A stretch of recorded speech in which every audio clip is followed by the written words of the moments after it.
You asked for it, you get it. Ryu and I will rip your photos into smithereens. Hold on to your headphones.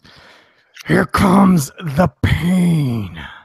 And I gave enough pain and headache to Matt for the past couple of days because we have like third thing set, and it wasn't. So he wasn't very happy about it. But you know, Gus is here, so Matt cannot get directly angry at me, which is very very good. So we want to welcome Gus. Is it Espinel, right? Yeah. Yeah. So just introduce. I mean, the thing is like Gus doesn't actually have any photos for this training ground, so he won't be actually defending his photos, but he's just gonna chime in here and there and just talk to us and grace us with his presence. So just a little bit of introduction, please, Gus.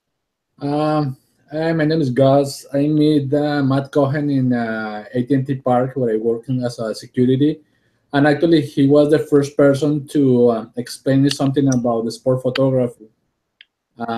Since then, I've been follow Matt Cohen, and then I went to my first rodeo, and then I started really liking rodeo and try to learn more about I like it.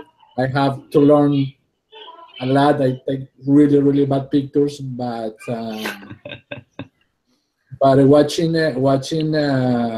So I have the honor to have the pink book from Rio from the football, and Thank you. I have the red cover, a little book from Matt Cohen. So they are really good place to learn, and I just like it. I just like to be somebody to go, hey, you are buttoned down and deal with that one. Thank you, Gus. That's very, very, very nice of you that you've actually bought the books and you're actually not participating in this whole thing. Um, should we get going? We're gonna get going. All right. So we're gonna start with Riku exposures, and this is a I have a little bit of a thing for this that he bought his first fisheye lens, and he wanted to basically try like how this is gonna go. So I wish it was a bit more like angled towards like up because I would rather like in this case I would just like to have actually seen like for instance like the upper half of the players instead of the entire body because that bit of the bottom is kind of wasted because there's nothing really happening. Right. Yeah, that's exactly right. And here's Yes. this is like kind of a pet peeve of mine. You have two times where you get to make a choice, and that's when you're shooting it and that's when you're editing it.